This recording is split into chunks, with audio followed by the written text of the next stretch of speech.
నమస్తే, welcome to BCN news. నేను విజయలక్ష్మి. ముందుగా ముఖ్యాంశాలు. నూతనంగా ఎన్నికైన టీడీపీ మండల కమిటీ కార్యకర్తలతో మమేకమై పార్టీ బలోపేతానికి కృషి చేయాలి. మంత్రి నిమ్మల రామానాయుడు సూచనలు. పోలీస్ ఆంక్షలతో జగన్ నర్సీపట్నం పర్యటనను అడ్డుకోవాలనుకోవడం అవివేకమన్న మాజీ మంత్రి కన్నబాబు. రేపు మెడికల్ కాలేజీని సందర్శించడం తథ్యమని వెల్లడి. జగన్ కు రోడ్డు మార్గాన మాకవరపాలెం మెడికల్ కాలేజ్ పర్యటనకు షరతులతో కూడిన అనుమతి. నిబంధనలు పాటించడంలో విఫలమైతే చర్యలు తప్పవన్న విశాఖ సిపి.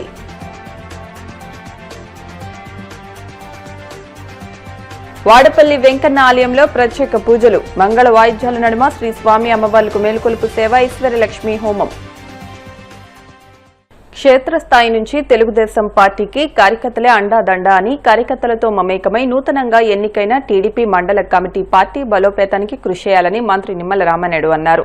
పశ్చిమ గోదావరి జిల్లా పోడూరు టీటీడీ కళ్యాణ మండపంలో జరిగిన టీడీపీ నూతన మండల కమిటీ అనుబంధ కమిటీల ప్రమాణ స్వీకార సభలో మంత్రి రామానాయుడు పాల్గొన్నారు. ఈ సందర్భంగా ఆయన మాట్లాడుతూ టీడీపీలో కష్టపడి పనిచేసే ప్రతి కార్యకర్తకు గుర్తింపు ఉంటుందని అన్నారు. ముందుగా టీడీపీ మండల అధ్యక్షుడిగా రుద్రరాజు రమేష్ రాజు, ప్రధాన కార్యదర్శిగా శీలం శ్రీనివాసరావు, ఉపాధ్యక్షుడిగా మీసాల సత్యనారాయణ, కోశాధికారిగా కడలి సత్యనారాయణ సభ్యులతో మంత్రి రామానాయుడు ప్రమాణ స్వీకారం చేయించారు.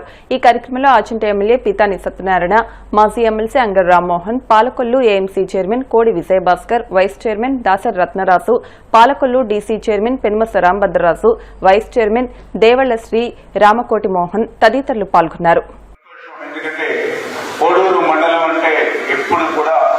ఒక చైతన్యవంతమైనటువంటి గ్రామాలతో నిండినటువంటి మండలం, ఒక మంచి నాయకత్వ పటిమ కలిగినటువంటి మండలం అంటే కోడూరు మండలం అనేటువంటి విధంగా నేను గత 15-20 సంవత్సరాలకి మండలాన్ని చూస్తూ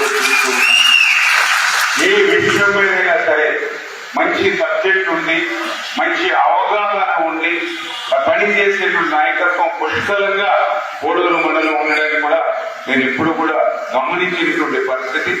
అటువంటి కోడూరు మండలానికి ఈరోజు మండల పార్టీ అధ్యక్షులుగా కానీ, కార్యదర్శులుగా కానీ, అనుబంధ కమిటీల నాయకత్వాన్ని వహించడం చాలా చాలా అభినందనీయమైన విషయం అది. ఎందుకంటే ఈరోజు ఒక క్రమశిక్షణతో పనిచేస్తే, ఒక పట్టుదలతో, ఒక దీక్షతో పనిచేస్తే ఖచ్చితంగా మంచి రోజులు కార్యకర్తలు ఉంటాయనే దానికి ఇవాళ నేను కూడా ఒక ఉదాహరణ. ఎందుకంటే నేను కూడా ఈవేళ ఒక మంత్రిగా ఈ స్థానంలో ఉండి మాట్లాడచ్చు, కానీ తెలుగుదేశం పార్టీలో నేను కూడా ఒక మండల పార్టీ అధ్యక్షుడిగా పనిచేసి ఈరోజు రాష్ట్ర స్థాయిలో ఈవేళ ఒక మంత్రిగా ఉన్నానంటే ఇది ఒక తెలుగుదేశం పార్టీ సాధ్యమయ్యేటువంటి పని.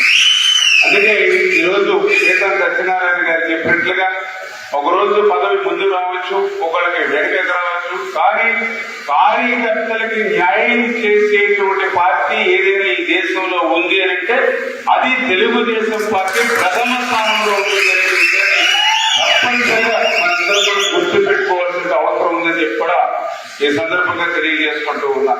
ఏదైతే ఈ రోజు పదవులు పొందినటువంటి వారు ఎవరైతే ఉన్నారో మరి ఈ రోజు ఉత్సాహం కాకుండా మళ్ళీ రేపు ఎప్పుడు ఏ ఎన్నిక వచ్చినా కూడా ఇదే పట్టుదలతో, ఇదే దీక్షతో, ఇదే కఠోర శ్రమతో ఏదైతే మండల పార్టీ అధ్యక్షుల దగ్గర నుంచి అనుబంధ కమిటీల వరకు ప్రతి ఒక్కరు కూడా కలిసికట్టుగా పనిచేయాలి. కేవలం పదవి గురించేనే కాకుండా, ఎందుకంటే ఇలాంటి తెలుగుదేశం పార్టీ అంటే మన స్వార్థం కోసం పుట్టినట్టు పార్టీ కాదు. ఆ రోజు ఎన్టీఆర్ గారు సమాజమే దేవాలయం, ప్రజలే నా దేవుళ్ళు అనేటువంటి సిద్ధాంతంతో పుట్టినట్టు పార్టీ తెలుగుదేశం పార్టీ. అంచేత నాకేంటి, నా కుటుంబానికి ఏంటి అనేటువంటి స్వార్థం మన తెలుగుదేశం పార్టీలో నాకు తెలుసుంటే పెద్దగా ఉండదు.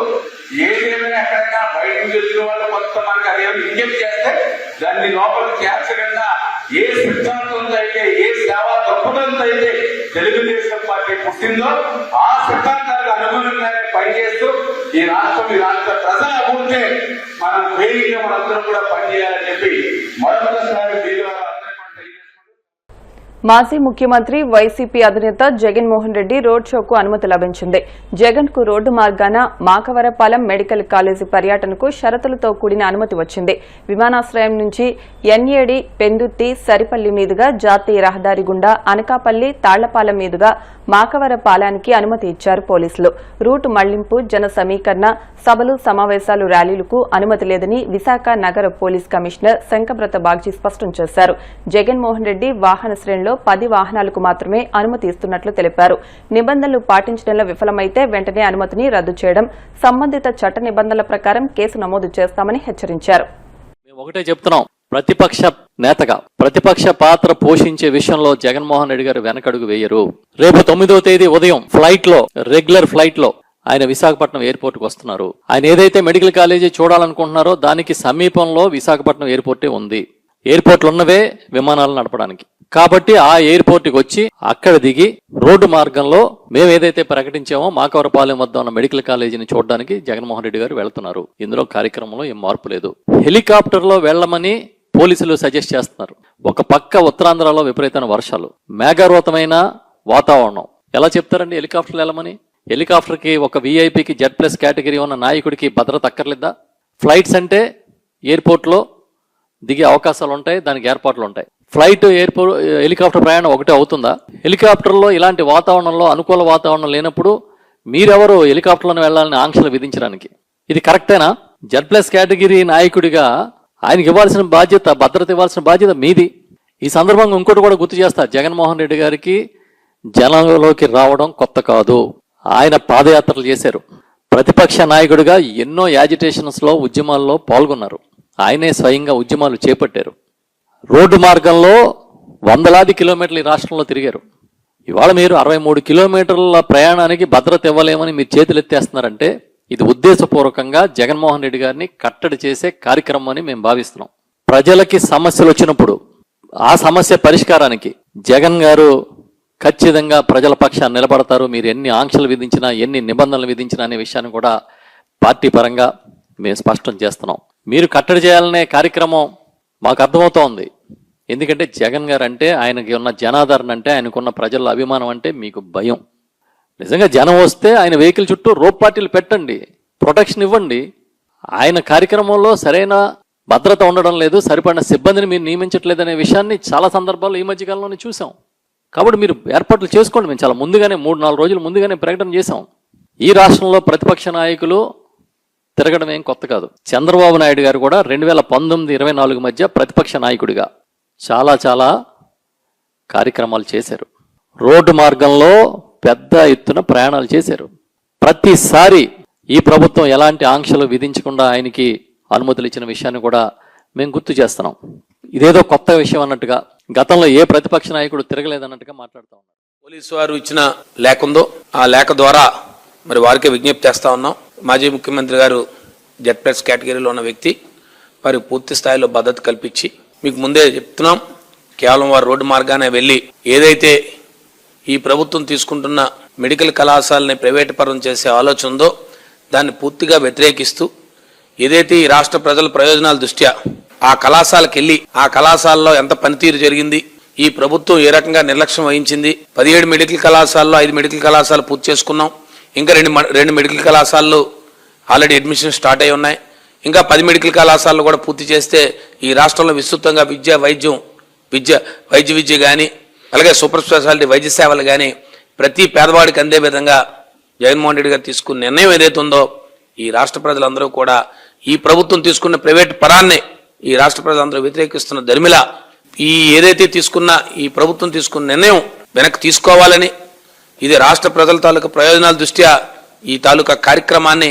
మరి 9వ తారీఖున ఖరారు చేస్తూ దీన్ని 1 కోటి సంతకాల ద్వారా ఈ రాష్ట్ర ప్రజలందరూ కూడా గవర్నర్ గారికి నేరుగా కలిసి ఈ రాష్ట్ర ప్రజల తాలూకా ఆలోచనని ఈ ప్రభుత్వానికి తెలియజేయాలనే ఉద్దేశంతోనే ఇవాళ ఈ కార్యాచరణ చేశాం. ఇది కేవలం ఒక ప్రతిపక్ష పార్టీ నాయకుడిగా ప్రజలకు మంచి జరుగుతుంది లేదు ప్రజలకు ఇబ్బంది వస్తుంది అనే సందర్భంలో ఖచ్చితంగా ప్రతిపక్ష పార్టీ పోషించాల్సిన బాధ్యత పార్టీకి ఉంది. కాబట్టే మాజీ ముఖ్యమంత్రి వారు రేపు 9వ తారీఖు పర్యటన ఖరారు చేశారు. పోలీస్ ఆంక్షలతో ప్రతిపక్ష నేత వైఎస్ జగన్ నర్సీపట్నం పర్యటనను అడ్డుకోవాలని కూటమి ప్రభుత్వం కుట్ర చేస్తోందని, ఎవరెన్ని అడ్డంకులు సృష్టించినా ఈ నెల 9న మాకవారపాలెంలో మెడికల్ కాలేజీని సందర్శించడంలో ఎలాంటి మార్పు ఉండదని వైసీపీ నాయకులు స్పష్టం చేశారు. వైఎస్ జగన్ నర్సీపట్నం పర్యటనకు అనుమతి లేదని అనకాపల్లి జిల్లా ఎస్పీ, విశాఖ సిపి ప్రకటించిన నేపథ్యంలో వైఎస్సార్ కాంగ్రెస్ పార్టీ ఉత్తరాంధ్ర జిల్లాల regional coordinator Kurasala Kannababu, party Vizianagaram జిల్లా అధ్యక్షుడు మజ్జి శ్రీనివాసరావు తాడేపల్లిలోని పార్టీ కేంద్ర కార్యాలయంలో మీడియాతో మాట్లాడారు. ఈ సందర్భంగా వారు మాట్లాడుతూ ప్రతిపక్ష నేత వైఎస్ జగన్ విశాఖ ఎయిర్పోర్ట్ నుంచి రోడ్డు మార్గంలో నర్సీపట్నానికి వస్తుంటే భద్రత కల్పించలేమని, పోలీసులు చేతులెత్తేయడం రాష్ట్రంలో శాంతి భద్రతలు దిగజారిపోయాయి అనడానికి నిదర్శనమని మండిపడ్డారు. Z+ కేటగిరీ భద్రత ఉన్న నాయకుడి పర్యటనకి భద్రత కల్పించడం పోలీసుల బాధ్యత కాదా అని ప్రశ్నించారు.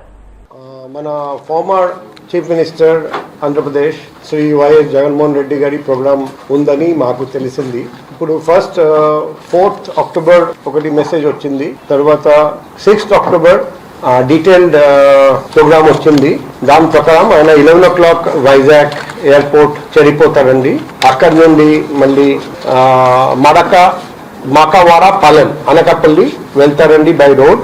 మళ్ళీ అక్కడ నుండి 2:45 బయలుదేరి by road by 4:15 Vizag airport వచ్చి 4:45 వైజాగ్ ఎయిర్పోర్ట్ నుండి బయలుదేరడం. ఇప్పుడు మన అందరికీ తెలుసు, ఆ రోజు ICC world cup cricket for women first match in Vizag district in ACS stadium జరగబోతుంది. 9th అక్టోబర్ లక్ష్మీవారం, ఇండియా వర్సెస్ సౌత్ ఆఫ్రికా. ఆ రోజు ఆ మ్యాచ్ వచ్చేసి ఒక ఇంటర్నేషనల్ ఈవెంట్, మన వైజాగ్కి గర్వకారణం. ఎందుకంటే మన వైజాగ్ సిటీని సెలెక్ట్ చేయడం జరిగింది ICC women's cricket world cup. ఆ రోజు ఫస్ట్ మ్యాచ్ హెవీ క్రౌడ్ మేము ఎక్స్పెక్ట్ చేస్తున్నాం. అంటే క్రికెట్ స్టేడియం చుట్టూ బందోబస్తు, ట్రాఫిక్ బందోబస్తు, పార్కింగ్ ప్లేస్ బందోబస్తు, పబ్లిక్ పొద్దున నుండి రావడం మొదలు పెట్టారండి. రాత్రి వరకు మ్యాచ్ జరుగుతుంది. ఆ రోజు ఎక్కడైనా ఒక చిన్న పొరపాటు జరిగితే మన సిటీ ప్రెస్టీజ్కి డ్యామేజ్ జరుగుతుంది. కాబట్టి మన సిటీలో ఆ రోజు ఎటువంటి అవాంఛనీయ సంఘటన జరగకూడదు. మేము ప్రత్యక్షంగా ఎఫర్ట్ పెడుతున్నాం. ఆ పరిస్థితిలో ఆ రోజు పోలీస్ ఫోర్స్ అవైలబుల్గా లేనప్పుడు ఈ రోడ్ జర్నీ అబ్సల్యూట్లీ అనవసరం. మేము క్లియర్గా చెప్పాము. ఇప్పుడు లెటర్ పంపిస్తున్నాము. ఆ లెటర్లో మేము క్లియర్గా రాస్తున్నాము. దాదాపు ఈ నేషనల్ హైవే 16 దాదాపు 11 కిలోమీటర్ స్ట్రెచ్ ఉంది ఎయిర్పోర్ట్ జంక్షన్ నుండి ఈ మడిపల్లెం జంక్షన్ వరకు. మన అందరికీ తెలుసు, హైవే ట్రాఫిక్ కాల్కటా నుండి కన్యాకుమారి వరకు ఈ రూట్ యూజ్ చేస్తారండి. అప్పుడు నేషనల్ హైవే బ్లాక్ అయిపోతుంది. అంబులెన్స్, ఎసెన్షియల్ సర్వీసెస్ బ్లాక్ అయిపోతాయి. పబ్లిక్ అందరూ ఇబ్బంది ఫేస్ చేస్తారు. వేరే రూట్ లేదు ఈ అన్ని హెవీ వెహికల్స్ డైవర్ట్ చేయడానికి.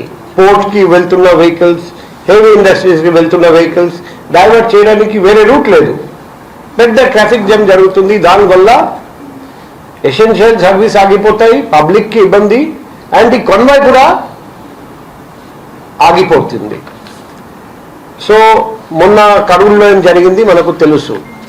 తమిళనాడులో 41 మంది చనిపోయారండి. తొక్కిసల్ట జరిగింది. ఎందుకు జరిగింది అది కూడా చూస్తే ఒక ముఖ్యమైన కారణం వచ్చేసి అక్కడ కెపాసిటీ తక్కువ కానీ ఎక్కువ మందిని రప్పించడం జరిగింది. దానివల్ల ఈ యాక్సిడెంట్ జరిగి అమూల్యమైన ప్రాణాలు 41 మంది చనిపోయారండి.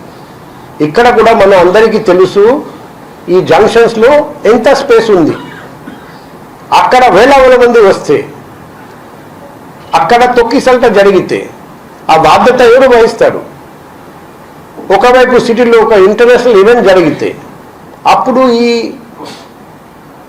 రోడ్ జర్నీ మనకు అవసరమా?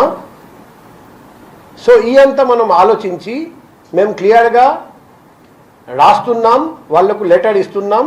మేము ఈ పర్మిషన్ కేటగిరికలీ డినై చేస్తున్నాం. రోడ్ జర్నీకి పర్మిషన్ వైజాగ్ సిటీ పోలీస్ ఇవ్వడం లేదు. కోనసీమ తిరుమలగా వర్ధిల్లుతున్న వాడపల్లి శ్రీ వెంకటేశ్వర స్వామి ఆలయంలో బుధవారం ప్రత్యేక పూజలు వైభవంగా నిర్వహించారు. మంగళ వాయిద్యాల నడుమ శ్రీ స్వామి అమ్మవార్లకు మేలుకొలుపు సేవను నిర్వహించిన అనంతరం ఐశ్వర్యలక్ష్మి హోమాన్ని జరిపించారు. అర్చకులు శ్రీ స్వామి అమ్మవార్ల వసంత మండపంలో అష్టోత్తర పూజలను నిర్వహించగా ప్రత్యేక అలంకరణలో ఉన్న స్వామిని దర్శించుకుని భక్తులు తరించిపోయారు.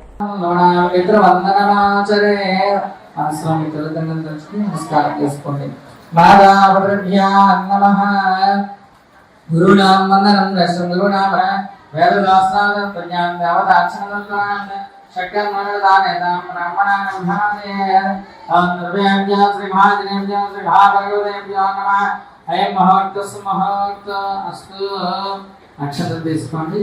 మగవారు మీ కుడివైపుగా, ఆడవారు మీ ఎడమ పక్కగా వెనక్కి వేసుకుని ముక్కు పట్టిని 3 సార్లు ప్రాణాయామం చేసుకోండి. ఉద్దేశంలో సాజాయతే కుమారగా ఏది సమర్థేనాం బ్రహ్మకర్మ సమారభే. శ్రీ వెంకట నివాసాయ శ్రీవాసాయ మంగళం మంగళం కౌసలేంద్రాయ మహనీయ గుణాత్మనే చక్రవర్తి వనోదాయ సర్వభౌమాయ మంగళం వేద వేదాంత గోవింద రామ నివాస శ్రీ వెంకటేశ గోవింద. ఇప్పుడు కాసేపు ప్రకటనలు.